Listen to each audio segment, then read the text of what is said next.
Hi, this is Crystal Kane. I am the broker of Happy Valley Realty Group, and today we are celebrating Wine and Cheese Day. It's National Wine and Cheese Day, and we're also celebrating realtors within the Happy Valley Realty Group, and also a very special guest, David Kelly, who owns Tactical Pest Solutions. So we're going to have some fun today and discuss bugs in real estate. So it doesn't get more exciting. And just a shout out, because it is National Wine Day, that of course everything we do on here is to promote local business in our own little Happy Valley. And we have Glendale Ridge's rosé on the table, which David has already finished. And we'll be filling up shortly. That means it's good. It's so good. That means it's good. It's very tasty, and it's local, and it's in Easthampton, which is really nice. So I thought I would start out with something that I Googled this morning because I was talking to some people at a restaurant last night, and I Googled, why is Western Mass called the Happy Valley?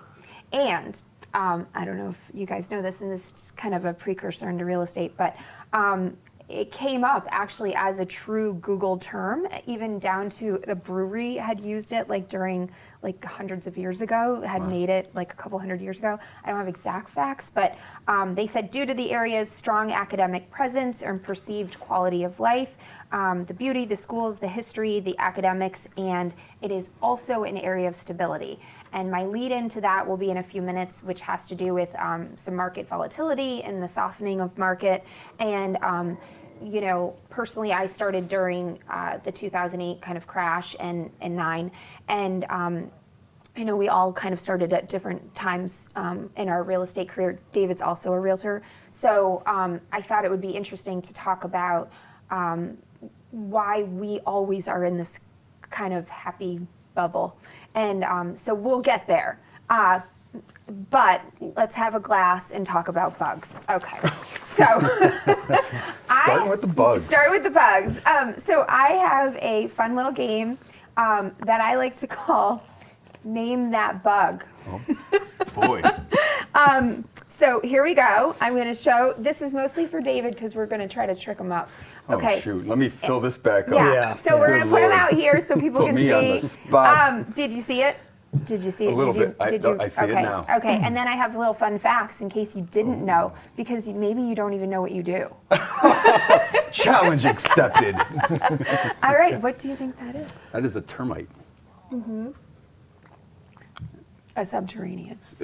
There's multiple types of termites, yes, but around here in western Massachusetts, thank you. We have the subterranean termite. Okay, and tell us more about the subterranean termite. Sure. Subterranean termites are terrible. Yes. They're a wood-destroying insect. They feed on organic matter throughout the soil. The real problem comes when termites reach your foundation. And if there's just an eighth of an inch crack in your foundation, they can go right up, get right into that sill level, and just wreak havoc on your house. Cool. Okay. Yeah. So it's not that cool. Well, I think it's kind of cool. Not that it's good, but I do have a little. They are found worldwide. Did you know that? They are worldwide. Yeah, they're worldwide, They which are. is kind of interesting. And that they hive in the moist soil. Well, they create mud tubes. Yeah, and I read that. So the mud tubes. Do you know why they have mud tubes? I do. Tell me. Well, they have to maintain a certain moisture level in order to even survive. So if they didn't have this tube that they utilize going up your foundation or in between your foundation, they're exposed to the air and they cannot maintain that moisture level and live. Yeah, it also protects them from predators. That is why. So speaking of termites, we have 3 different kinds here. Uh-huh. Okay, and they're all very interesting and different in their own termite way. So Dave is an expert. So we're going to start with the workers, and then we have the soldiers, and then we have the swarmers, or they're called something else too. But do you want to discuss and maybe go into how you would treat, you treat a lot of places. I know you're doing very well. Tactical Pest Solutions, is you're everywhere. So and you're something that we utilize in real estate all the time, because if we find bugs, or any kind of wood-destroying insect, we immediately need to call and get that treated and fixed so that it doesn't destroy their Absolutely. house. So if you want to talk a little bit about like where, Sure. when this becomes a problem, is it when we see them flying? Is it when we see them like? All of the above. Okay. So swarmers are truly the kings and queens of the colonies. They're the ones that reproduce. So come springtime, once that weather starts to really turn and get hot, swarmers will emerge, and you'll see these flying insects going all around. Now, a lot of people will take a look at these swarmers and think they're flying ants. Yeah. And oftentimes they're not. But oftentimes they are. So you need a professional to truly identify the difference between the two. Now, a swarmer, their wings fall off. So after they mate, the wings fall off, and that's one of the identification that you can determine the difference between an ant swarm and a termite swarm. So once they mate, their wings fall off, and then they crawl back into the soil. Oh, interesting. Yeah. I didn't actually know that. And so you're most often going to see them in the spring and Spring through summer. Okay, so if somebody sees a swarm of winged insects, Yes. they should probably call a professional. Save a sample. Somebody like you. Yeah, absolutely. Oh, save a sample. take a Interesting. picture. Okay, You can a video. anything like that. Okay. Email it, Okay. text it, and we can identify it pretty easily. Oh, I love that. Okay, well, get ahead of it before it eats your house. Okay. I also read that the soldiers have really large jaws. Mandibles. Yes. Which I thought, just like The pictured these. pit bull like, of the insect. Yeah, which I just thought was pretty weird. And a fun fact, which you may or may not like, but I thought it was interesting. And how often we talk about termites, right? And they're not a fun subject, because if you're talking about them, it means that you have a reason to. Most people are scared of them. Most people are scared of them, but sometimes it's nice to talk about the stuff we're scared of, because then we can like dissect it, and then we're not so scared of it, and we know that there's treatment, and we know that we can fix it, and that there's a solution. So the fun fact I found is that worker termites eat the wood, and then they regurgitate it to feed the rest of the colony. Isn't that a beautiful thing? Much like a birdie. Baby, mama birds. Yeah. Mama Yeah. termites, Definitely. and that there is one state that termites are not found in. Do you know that state? One state that termites, I'm going to say Colorado. Hawaii. It's Alaska. Alaska. Alaska. The higher elevation. Yep. And so I just thought that was kind of Fun interesting. fact, Berkshires. The Berkshires are not termite rich. Really? Here in Massachusetts. Do you think it has to do with soil? It is. Interesting. Okay, you are full of stuff. Well, we're not done. And would these be an example of termite holes? They can be, but they could also be powder post beetle holes. Oh, good. Okay, that's interesting. And what do you know about powder post beetles? Would it look like that? It would. Okay. And the reason how I know that is the sawdust. Oh, that's what I was going to ask you. Okay, Termites trick do question. not leave sawdust behind because it is a food source for them. Okay. Whereas powder post beetle, it's not a food source. They're just burrowing through the wood. Similar to carpenter ants. I didn't know that. Carpenter ants, it's not a food source. Wood is not a food source. It's a habitat. Interesting. So So when you see powder post beetles, or I have, and you guys feel I'm sure we all have. Yeah, throughout I the mean, feel years. free to comment. You I've see that actually little never bit. seen the beetle. I've only seen the evidence of it, and it's generally in older houses that it's like in an old barn beam, and people are like Untreated wood. untreated wood for Untreated wood. tons of years. And so is that common, or do you see them like more, are, mean, are they we coming live- back? We live in, They made it through in COVID, they're old here. New England, right? we live in the colonies. Okay. And so these homes were built in the 1600s, 1700s, 1800s. We didn't have pressure treated wood back then. Yeah. Lumberjacks just hacking away at trees and building homes with untreated wood. So yeah, powder post beetles are evident. They're still around. We still treat for them You do. in many cases. They're in basements, the wood beams, joists, and all that. Yeah. But they're really just living there. They're just They part just of your live there. home. But they not paying will rent. destroy your house and the structure of it. Okay. Yeah. Because they usually go into the main carrying beams and things like that, and the joists and They will definitely compromise the structure. Okay. Well, Do that you was recommend treating it every couple of years, or Yeah, what what's do you your recommend for the homeowners? So nowadays, chemicals have come a long way. Years ago, we used chlordane, DDT, and this stuff was highly carcinogenic. bad for us, bad for the environment, but yet really sustainable because it lasts 30 years. Yes. Yep. Now it's much more safe. The product, depending upon what product is used, it lasts about 7 years, a treatment. And is that something that you feel passionate about, like whatever product you use, that you can try to do the most amount of damage to what you're trying to accomplish, the 100%. least to the people? It's an integrated and pest the animals. management, Yeah. integrated pest management program. What's So that mean? that's something where we look at the environmental conditions and how can we alter the environment and their habitat with the least use of chemicals. Can you give an example? I can. So homes, mulch right up against your foundation. Okay. I'm gonna bring this to you guys. What is the thank you. function of mulch? Aesthetics. Aesthetics? Anybody else? My wife likes the aesthetic of PLM. Yeah. Aesthetics? Keep weeds down in some cases. Oh, weeds, yeah, I didn't Weeds even think down? of that, yeah. It holds moisture. It totally does. It holds moisture. Yeah. And what do we want moisture buildup against the foundation of a house? Of course not. Absolutely not. So we recommend. But we think that it's okay because it's do. against concrete. Correct. Right? So what we Not see so- as concrete is, okay. Not so good. You Okay. want that soil to be as dry as possible because Okay. moisture draws insects. Okay. A host of insects. Yeah. So removing that at least a foot away from your foundation is huge. So that's altering the environment. If you have bushes, dense vegetation, leaf and foliage buildup, same thing. That's all habitat. Okay. Oh, interesting. Okay. What about something as simple as just gutter extensions or just 100%. anything you could? So you're basically saying anything that could create or add or contribute to moisture around just your foundation. Is that your most concern? Yeah. And you're including garages, I assume, because I've seen some gnarly attached, garages. detached. I mean, make sure your gutters are clean. Yeah. Sometimes you see trees Yeah. growing out of Yeah. people's gutters, but roof Those lines. are nice. Think about it, a roof line. Yeah. Your roof line is right there, and that holds moisture in a gutter that's not cleaned out. Carpenter ants will travel. I know we're not talking about carpenter ants, but we're talking about wood destroying insects. Yeah. Carpenter ants in your roof line, not a good thing. Interesting. And they will crawl cable wire. Wow. They're tree dwellers. They're not typically subterranean, but they can be. But they're majority tree dwellers. And if you have a large pole, cable pole, or a telephone pole, carpenter ants can be in that.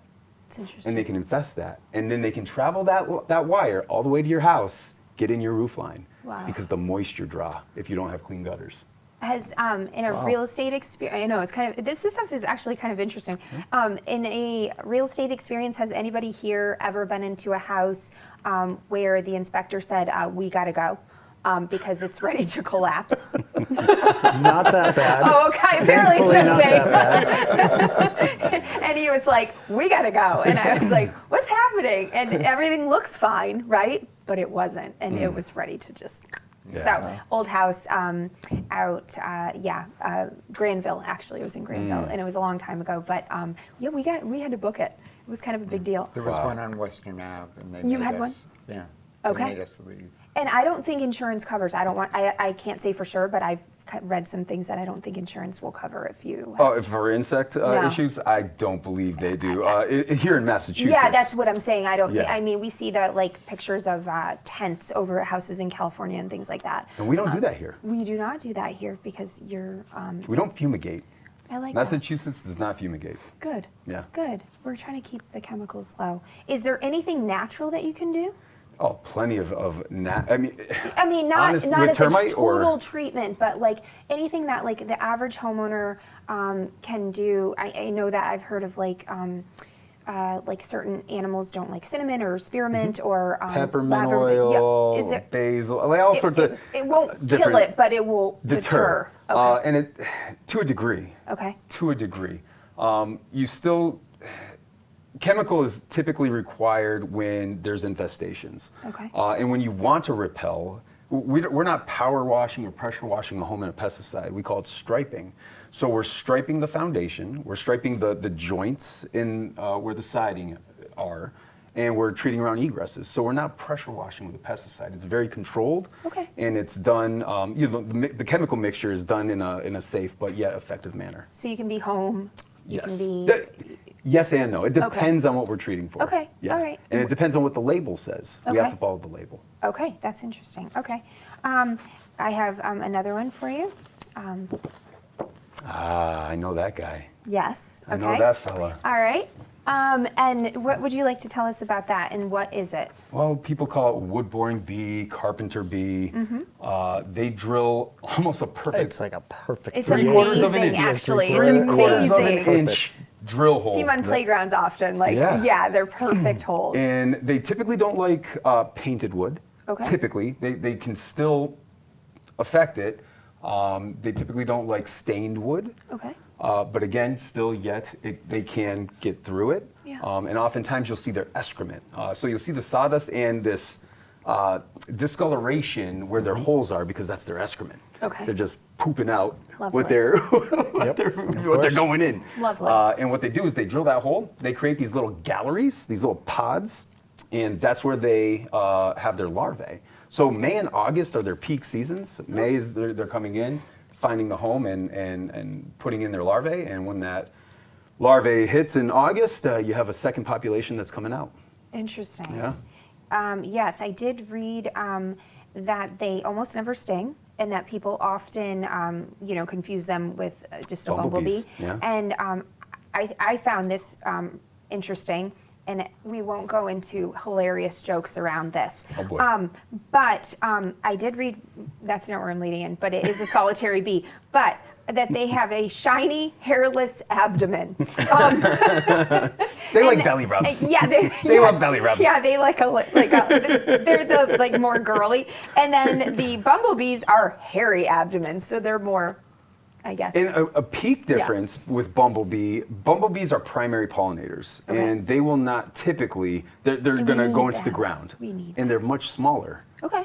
Actually, yesterday I went to a home that had a bald-faced hornet nest. Okay. But they also pointed out this bumblebee nest. They didn't know what it was. They're like, Okay. we're getting this activity coming into our siding. Yeah. I get down on the ground, look under the corner. I'm seeing what's going in. I'm like, oh, that's bumblebee. I mean, you could hold them in your hand. They're not gonna. They're Yeah, not I've gonna seen hurt people, you. they've crawled, they're just Yeah. pretty gentle creatures. Yeah, I'm not going to treat that unless it's a complete nuisance to you. And other than that, they're protected. They're protective. Yeah. Oh, I like that. Okay. All right. And then I'll just throw another fun one at you. I'm sorry, this is too much fun for me.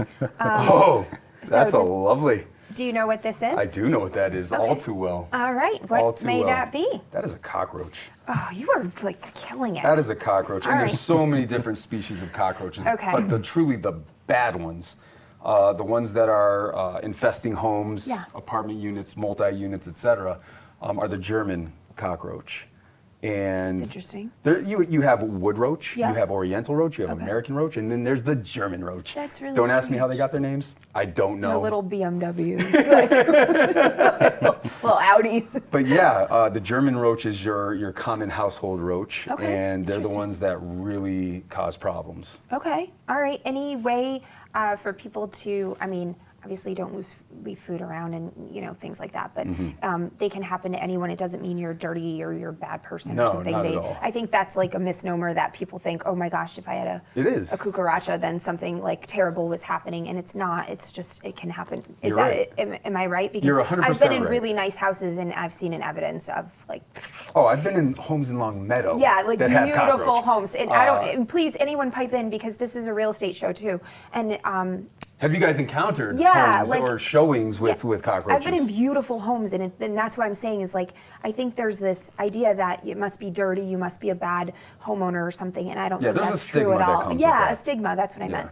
meant. Has anyone else experienced them? Nope. Only Only questions only clean about homes. only the American cockroaches. any Okay. questions about them? Any? I was going to mention a few things that I thought was interesting, Please if it's do. okay. And you probably already know this, but they had the most fun facts actually. do. They can go a month without food, but they can only go a week without water. Again, these are just Google facts. These aren't, I haven't I hope you get to the one about the head. Yes. They can live without food or their head. You are like obviously know what you're doing. I've been doing this a long time. Yeah, I was going to say, for a long time, they said up to a week they can live without a head. Without a head, interesting. And they breathe through little holes in their body segments, which is really, I just find this very interesting. Because Insects again, are cool. they are cool. They're super cool. Like, I feel like I want to play A Bug's Life right now. And like, one of my favorite things at Disney, but anyway. That's what pumps me up every morning. I put on Bug's Life and I'm like, before I go to a job, I'm watching Bug's Life. I'm like, all right, let's go. It's also like very important for us because like if we even know a little bit more about this, it might maybe calm some nerves of people that get really scared, and we can say, oh, don't worry, like I actually like know a little bit more than because some people absolutely panic and some inspectors actually panic, and so it's actually nice to know that things can be handled, and it sounds like everything so far can be treated. Yeah, education is so huge, you. especially in my business, this. and that's what that's part of our job at Tactical is to educate our client first and foremost before we do anything. To give them, to meet the expectation, to put forth the expectation of how this is going to go, because it could be a process. For example, with the roaches, if that population is heavy infestation, it could take 6 months to a year to actually get a bad infestation under control. Wow. And there's multiple ways to treat for them.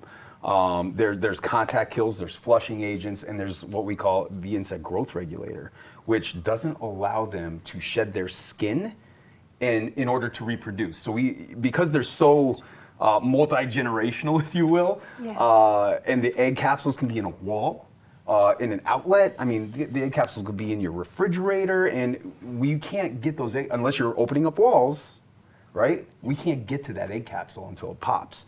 So when it does emerge and come out, because they have to eat and they can feed on their own excrement and they feed on each other, they're self-sustainable. So, once they come out, they're coming across this insect growth regulator, and that generation is not going to be able to grow and be able to reproduce and infest. This is why they always say that, cockroaches will survive the apocalypse. And a couple other just really fast things is that I read that they're over 300 million years old for good reason now. They eat their own excrement. Can hold their breath for up to 40 minutes and survive underwater for 30 minutes. They're superbugs. They are superbugs. And this was the most fascinating because my background psych is that they can be trained and conditioned much like Pavlov's dogs. So I didn't know you could actually you could have a pet cockroach. You can. Have you ever heard of the flea circus? Yes. Okay, I have a fun one for you. All right, it's got kind of a cute face. I don't even know if you'll recognize it. Oh, what are you? Oh, I think I know what you. Wait. Is that on? Can I look at that a little closer? You can. It's kind of blurry, the body, so We might be playing with David a little bit. Yeah. It's got a cute face. It's got a cute the face. claws Looks are like looking a little. Looks like lice or a mite or something. Darn it, I was trying to get you, and it's lice. Son of a gun, I wanted a fun one. I was going to say bed bug, and it was like, but I'm like, it's not a bed bug. But it kind of had a cute face, and lice is probably one of those things that I would joke with friends that if COVID was lice, I wouldn't have left my house. So it really creeps me out, but I thought it was kind of interesting, and I know it's not your expertise. That's a medical concern. But Tactical does not treat lice. Tactical does not, but for all of you at home. I found it interesting that just for anyone's knowledge, that they can't fly or jump, and the highest reported prevalence is obviously in children. If lots of people here have kids, Chris does not. Tony, do you have kids? No, Tony doesn't either. Okay, it's this side that has the kiddos, and so we've all experienced it. And the highest rate in children is Ethiopia, followed by Jordan, and then Thailand. Wow, which is kind of interesting. Anyways, okay, we've got another one for you, and it's the last one, and then we'll skip into some real estate questions. That's the bed bug. There you are. You're starting to get itchy. Tony's that's getting itchy. a bed bug. Tony, I'm starting to get itchy. Bed bug, or it could be a bat bug. I'd have to get under the scope to be honest, but yeah. You are. I really thought I could trick you and mess with you today, and I can't. Okay, that is a bed bug. Okay, and I have a few facts about it, but is there anything? Can you treat those? I can. You can. Okay. I do on a weekly basis. So the scope is that. Oh. Oh. How do you disinfect when you, like, before you walk in the door? Do you have like an I outdoor shock shower? my neighbors. Honestly, my neighbors aren't even shocked anymore. I just strip at the You strip- door. I I thought burn so. my clothes, put it in the thought you might- trash. I thought you No, had I this fire honestly, pit I've dumpster. never ever brought anything home, ever. I'm not hanging out there, right? Yeah. I'm not sitting on their furniture. I'm not Okay. leaving a backpack or something around. I'm not there long enough. Yeah. For them to travel with me. Interesting. Yeah. I think that's important to note because people get so scared that if they were even like saw it, that like Tony already feels. Even as a realtor, though, Yeah. I don't sit on people's furniture No, either. no. You know, I mean, but there are times when you have to sit down and talk and discuss and stuff. But but yeah. Crazy thing with bed bugs. You go to the movies? Yeah. Does anybody go to church? Did Did you have anybody to call us ever? out like that? Does anybody rent library books or take out library books? Yes. Airplanes? Airplanes. Yeah. So if somebody has bed bugs and you're sitting in a movie theater, I'm just gonna take Yeah, this. 'cause take you're another, freaking take a me out. swig. Yeah, this should have been tequila. We're all susceptible. I mean, all of us are Oh, geez, susceptible to National have a Spirit traveler, was to have a yesterday. carry-on with us. And yeah, I mean, do you remember Redbox DVDs? Yep. They can come in all of these Oh my gosh, things. that's wild. So somebody's, library book, they put it on their nightstand, and they're done reading it. They check it back in the library, and Chris here checks it out. Yeah. And they had bed bugs, and now Chris is now reading this book, and it's on his nightstand. He could have a carry-on, and he could become infested. Okay. Oh, wow. Wow, that is actually really interesting. That's why they say always to put your luggage up, not on the floor of the hotel room, right? Put it in the tub. Put it. Porcelain. Don't even You're not, bring luggage. they're not Just strip at the they're not door climbing like up it. David and just come in hot. Exactly. So, yeah, I read Everything's in the bathroom. that they're found in all 50 states. I just think this is fascinating stuff. They can also live without food for months. They use an anesthetic to numb the skin before they bite, which is probably why people wake up with bites and don't know what happened, like, what this rash is from. Same histamine effect as a mosquito bite. Exactly. Same exact histamine effect. That's very interesting. But the And bite marks differ. is different. So that's how you could just Yeah. tell. And they can't climb on smooth surfaces, which I thought was interesting. Put it in the tub. There we go. Okay, they can't jump or fly. And then I thought this was particularly disturbing, but also interesting, is that they will only eat live blood. They will not eat it if it's spilled, if it's in front of them, even if it's a carcass, anything that's fresh, it has to be alive and pumping. So Little vampires. they are little weird vampires. And with all of that fun, you're like really impressed me, I have to say. And I'm glad. So I no, do have a real estate story in Please regards do. to bugs. Yeah. It was a multifamily I was selling. I had a buyer for it, and cockroaches and bed bugs I had. And it ultimately ended up getting condemned, which ultimately ended up getting the house cheaper. So at the end of the day, it worked out. Oh, that is a good story. Yeah. So Yeah. I Pest think- control increases value of real estate. I mean, it truly does. Yeah. Or it can decrease the value of real estate. Right. I Somebody think- doesn't want to deal with it. I think most people have that perception that if, I think we've all experienced this where somebody said, we have whatever treated every year, and even if they didn't need it, it makes them feel better. And we didn't even get into mice, but I know you treat those I as treat well. it all. You treat it all, okay. And I know just from your experience that you are not allergic to bees, so I feel much better. I'm not, and I've only been stung 3 times in the over 20 years I've been doing this. That's And I don't amazing. wear That's actually I don't wear a incredible. bee suit. Yeah, I've that's knocked actually hives incredible. down with my hand. Yeah. I Okay. got stung 4 times last week. Yes. Yeah. Yeah, I'm. That's a good record. Petrified. So we're gonna go just a minute or two over, if that's okay, because I really want to get into you experienced realtors. And the cool part is that David, you are also a realtor, and I know most of the focus has been on you today, but you like it that way. So So you do know me I well. do know you a little bit, and I've yeah. never heard anyone know so much about that kind of thing, though. I mean, Yeah. you really did know I've your really studied. cool. I've studied for a very long time. I've studied under an entomologist who's very well known in the area. So I give him credit for my knowledge, but I've also done my own research and in my own just in my own capacity of doing what I'm doing with Tactical. Yeah. I think that it's really important, and again, like having this podcast is all about companies that we may not be the biggest name, but they are local, Family owned. and family owned, Yeah. and you probably know more. No offense to anyone else, than I have ever experienced, and I've been to a lot of inspections where there's been some kind of bug, and most of them are just kind of come in, treat, and walk away, and they don't really know the knowledge you're at. So I tried to trick you up. I wasn't able, and I feel actually defeated. I'm glad you didn't trip Which me is up, because I would have been on probably why- camera, and Yeah. I would have been like, I am not with Tactical Pest Solutions. Yeah, and this is fun. Let's put the happy back in hour. This is fun and silly, and I know we're going up just a hair over, but I wanted to just quickly bring in some of the things that are going on in our current market right now in real estate, because no matter what company you work for or what state you work in,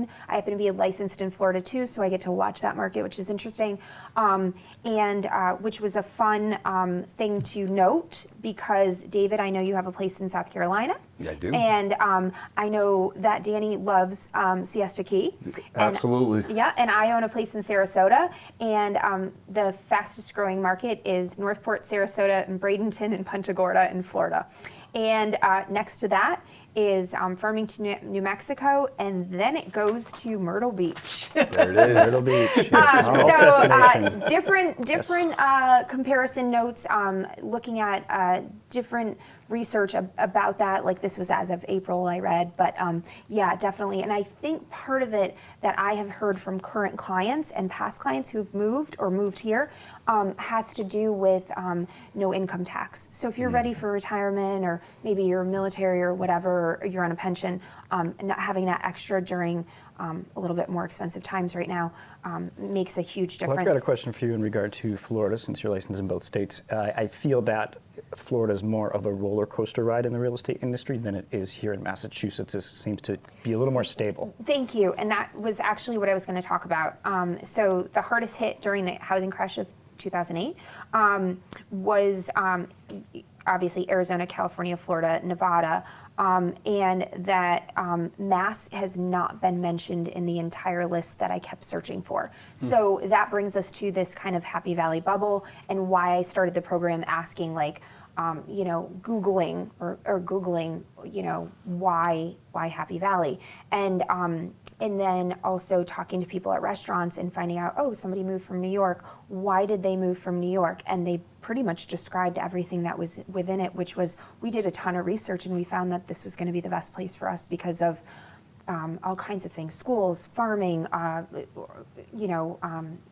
organic, progressive lifestyle, the openness to all people, right? Like, let that matters. There's a little more land, which people who move out of those sort of tight neighborhoods from the south, they get up here and they're like, oh, I can have 2, 3, 4, 5, 60 acres maybe, and they just want to get away from that. I mean, some of the homes are this far apart from each other down south, so I can see where they want a little more privacy, get out, and just be their own selves. That makes sense. Yeah. And I also, just kind of a curious question from you guys is that right now we're at the average rate is 6.75% for a 30-year. So I did kind of a quick search on what the average house in Massachusetts costs, what the average house in Western Massachusetts costs, and also what the average house in Easthampton costs. And so I'm just curious, if you have any insights into that or guesses into like what they cost. I think Western Mass is the best value in the state. Like towns You're like 100%. Longmeadow, Wilbraham, bang for your buck with Yep. school systems, access to the highways, lifestyle. I think compared to what out on the eastern part of the state, it's the best bang for your buck. I agree. And public schools and access to private schools. Like both. You have whatever choice you want, but you get to live in different towns and kind of, And the value's there. I mean, it's what you can buy out in Western Mass versus what you can purchase out in the eastern part of the state. It's night and day. That's why we're getting a lot of New Yorkers, we're getting a lot of Boston people, we're getting a lot of people because now you can work from home, so you can really live cheaply. And the average cost that I found was between $543 to $629 a Mass. Again, this is all of Massachusetts. Well, which- Boston brings that up. Of course it Yeah. does. So Western Mass average was $300 to $400, which I think probably is adjusting. Average in Easthampton was almost within $1,000 of Northampton, and the average is $479. So they're Now, catching up. us, realtors know that has drastically increased, and I think it's very important and interesting to look at is that our valley is on the up and up, always. We tend to do well even during crashes, touch wood. We hope that won't ever happen again. But we do well even when a market softens, which is happening right now in Florida and even Carolinas and other parts. I read pretty much a lot of the majors, right? Nevada, all those. But our area, we tend to stay strong. And I think that says something about why we're all sitting here at this table and why local is important and why supporting each other is important. Absolutely. And using the smaller guy and knowing your neighbor and buying the farm fresh eggs and supporting the Keep local money local. keep local money local and talk to people and ask questions and go out and just explore our area, and that's what this podcast is meant to do, is things like that. You just taught us a ton about bugs. That was awesome. Yeah, thank you. That was very Super cool. educational. Actually, it was pleasure. really cool. Also a little skeeved out at the same Yeah, time. yeah. Everyone's gonna go home and boil their body. You guys didn't know I'm framing Dave each will of get these a lot of for phone you. calls. I got love this it. bug, and I'll be texting them. And, That's honestly that's Yeah. the best part of my day is when I get to talk about it instead of treating it. I get to explain and educate. I love that about my job. I feel like that with first-time home buyers. I have a Yes. blast. Yep. Yeah. That's Yeah. in real I estate world love too. first-time. You do too? Okay. Does everybody have like a favorite, and we'll wrap up, but does everybody have a favorite in real estate that is like their niche, their favorite? Older people and first-time. Really? Oh, okay, awesome. Chris? I'm going to go with first-time homebuyers as well because it's that educational part that Yeah. you give them. I do like the ones that have vision. I have some that don't have vision. So And when vision you helps when they can, see their things in the homes. A lot of people tend to go in a house and they're like, well, I don't like this style. It's like, well, you're not buying their furniture. You're not buying those curtains. That's so true. You're buying the home. So look beyond that, and it's kind of fun to teach individuals that. Yeah. Yeah. Yeah, you can't change location. What about you, David? For me, honestly, it's why I got into real estate was because of pest control. Interesting. A lot of people are like, well, I have carpenter ants. I'm trying to sell my house. I gotta get rid of them. Well, I can do that too. So my favorite part is turning a pest control client into a real estate client. I mean, Yeah. I love that. Yeah. Absolutely love it. That I can help them in both ways. Yeah, Yeah. I love that. Okay, and then what about you? I love first-time home buyers. I like working with any buyers or sellers. Either way, I like to I'd rather list, but working with first-time homeowners and helping them along in the process is great. Yeah. But it's been great. I've been 13 years, and it's been a blast. I have a Awesome. blast doing it. You meet new people. You do. Now we have a new expert, Dave, on Yeah. staff here Yeah. on Happy Valley, and I worked with Tony, and the market's still super strong. And they It were is. first-time buyers. And they were first time we did a co-broker deal, and Tony, was the a rock market's star. he was a rock star, and the market is still. I mean, there's just not enough inventory out there in Massachusetts. I know. Tony, I think you've been in the longest. How long? How many years? About 20. Okay, all right. So about 16? 13. 13? 11. 11? 6. 6? There we go. Well, pretty much a lot. Yeah, I think once you're past that 3-year mark, consider yourself pretty, but still learning. We're learning every day. All I the learned a time. ton today, actually. Everything. I learned a ton. Just actually Super listening. educational Yeah, today. thank you. That was Actually, awesome. I love that. Thank you, I love that. and I appreciate all of you being here and just bringing a little bit of light to something that maybe, like you said, people have a stigma with cockroaches and ants and icky things that make us crawly and creepy. We didn't even get into spiders, but you treat it all, and that there is an opportunity to educate clients or introduce them to somebody who can educate them instead of just a quick Google or AI search, and actually have a human being who's local. It goes to your family, it stays in the community. You're going to use that money, you're going to go to the local co-op, you're going to go to the local restaurant, and that all matters. And it matters when you work with small brokerages and small real estate firms, because we care, because we live here. So thank you again, Crystal Kane. I am I'm the real estate broker for Happy Valley Realty Group.